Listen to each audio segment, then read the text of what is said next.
नमस्कार मित्रांनो, मी डॉक्टर लड्डा दैनिक लोकप्रश्न सह महाराष्ट्र न्यूज बुलेटिन मध्ये आपलं स्वागत आहे। आणि आजच्या व्हिडिओमध्ये आपण बीड जिल्ह्यातील 10 ठळक घडामोडीबद्दल बोलणार आहोत।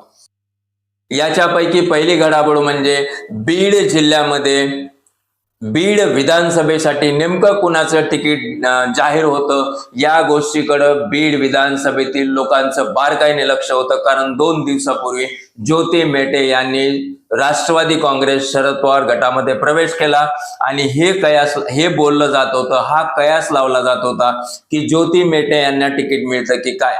पण या सगळ्या घडामोडीमध्ये संदीप क्षीरसागर हे चक्रव्यूह भेदण्यामध्ये यशस्वी होतात असं दिसतंय आणि संदीप क्षीरसागर यांचंच नाव उमेदवार म्हणून पुढे येईल हे जवळजवळ फायनल होताना दिसतंय। आणि याच्यासाठीच आज क्षीरसागर समर्थक यांनी राजुरीमध्ये खूप मोठी आतषबाजी आणि जल्लोष केला। दुसरी घडामोड ही परत बीड विधानसभेसाठीच।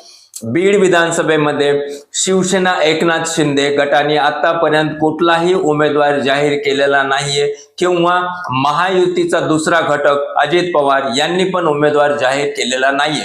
त्याच्यामुळे नेमकं महायुतीतून कोण बीड जिल्ह्यासाठी उमेदवार असेल याच्याबद्दल उत्सुकता शिगेला पोहोचलेली आहे। हे जरी असलं तरी अनिल जगताप हे मात्र त्यांच्या प्रचाराच्या कामाला लागलेले आहेत आणि त्यांनी जाहीर केलंय तिकीट जरी नाही मिळालं तरी मी लढणारच आहे।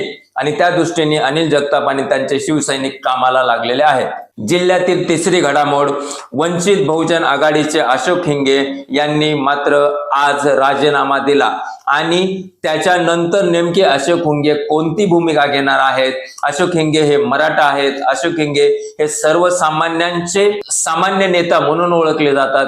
नेमकं या निवडणुकीमध्ये अशोक हिंगे यांची काय भूमिका राहील याच्याकडे मतदारसंघाचं लक्ष आहे। आजच्या दिवसाची चौथी महत्वाची घडामोड केज मतदारसंघामध्ये भाजपने 2 दिवसापूर्वीच नमिता मुंदडा यांचं तिकीट जाहीर केलेलं आहे। पण या गोष्टीला मात्र आता रिपाई कडाडून विरोध करत आहे। कारण रिपाईचं म्हणणं असं आहे की पप्पू कागदे यांचं नाव रामदास आठवले साहेबांनी अगोदरच जाहीर केलं होतं, पण त्याचा विचार न करता भाजपने नमिता मुंदडा यांचं नाव पुढे केलं। आणि जर समजा भाजपने नमिता मुंदडा यांची उमेदवारी किंवा यांचं डिक्लेअर केलेलं नाव जर परत नाही घेतलं आणि पप्पू कागदेचं जर नाव पुढे नाही केलं तर मात्र रिपाई ही नमिता मुंदडा यांचा किंवा भाजपचा प्रचार करणार नाही आणि त्याचा फटका मात्र भाजप उमेदवाराला नक्कीच बसेल। आजच्या दिवसाची पाचवी घडामोड आष्टी मतदारसंघ मात्र प्रत्येक पक्षासाठी डोकेदुखी आणि विचार करणार लावणारा मतदारसंघ आहे असंच जाणवतंय। कारण आष्टीमध्ये आतापर्यंत कोणीही आपला उमेदवार डिक्लेअर केलेला नाही, जाहीर केलेला नाही। चर्चा होत होती पण उमेदवार अजून जाहीर झालेला नाही। आणि या सगळ्या घडामोडीमध्ये मात्र भीमराव धोंडे यांनी अपक्ष म्हणून आज फॉर्म भरला।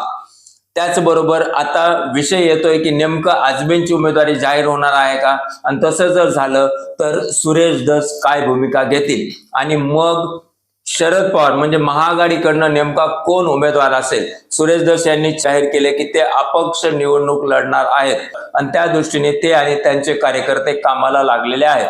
आजच्या दिवसाची 6वी घडामोड माजलगाव मध्ये प्रकाश साळुंखे स्वतः निवडणूक लढण्यास उत्सुक नाहीयेत हे त्यांनी जाहीर केलं होतं। आपला पुतण्या यांना उमेदवारी द्यावी असं त्यांनी सांगितलं होतं।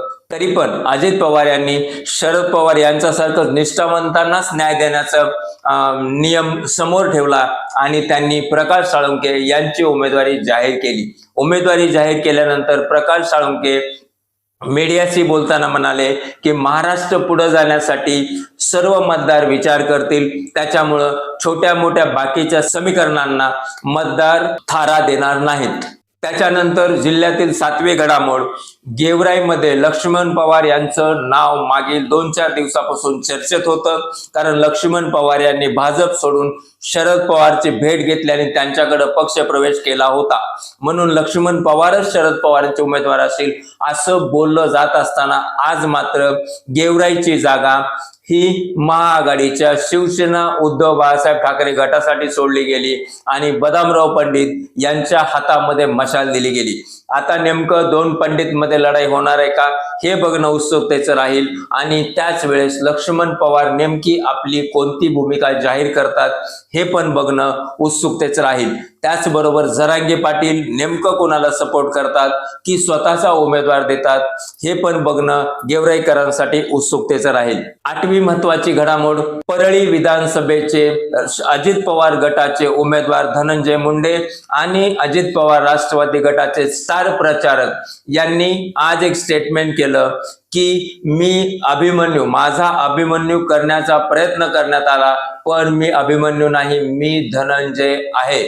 हे मात्र इनडायरेक्टली ते कोणत्या तयारीने निवडणुकीत उतरताय याचंच द्योतक देतं आणि धनंजय मुंडे यांची लढत राजाभाऊ फड शरद पवार गटाचे यांच्याबरोबर सरळ सरळ लढत होणार आहे। आजच्या घडीची नववी बातमी, उद्या जरांगे पाटील यांची महत्वाची बैठक होणार आहे। या बैठकीकडे बीड जिल्ह्यातील सर्व विधानसभेचे मतदार तसेच उमेदवार यांचं बारकाईने लक्ष राहणार आहे, कारण जरांगे पाटील उद्या कोणत्या कोणत्या ठिकाणी उमेदवार द्यायचे हे पण ठरवतील आणि त्यांनी ते पण सांगितलंय, जिथं आपण निवडून येणार आहोत तिथं बघू, कोणाला माघार घ्यायची हे बघू आणि गनिमी कावा वापरूनच पुढे चलू। या गोष्टीकडे बीड जिल्ह्यासह महाराष्ट्राचं लक्ष आहे। आणि आजच्या दिवसाची 10वी महत्वाची घडामोड, उद्या राहिलेले उमेदवार जाहीर होतात का, नेमकं चित्र स्पष्ट होतं का, त्यानुसार प्रचाराची दिशा ठरेल का, या सगळ्याची उत्सुकता मतदारामध्ये आहे। आणि उद्याच्या यादीत बीड जिल्ह्यातील 6ची 6 विधानसभा मतदारसंघातील मतदारांचं लक्ष आहे। तर आजच्या दिवसाच्या 10 महत्वाच्या घडामोडी, उद्याच्या दिवसाच्या 10 महत्वाच्या घडामोडी घेऊन आपण भेटू। नमस्कार।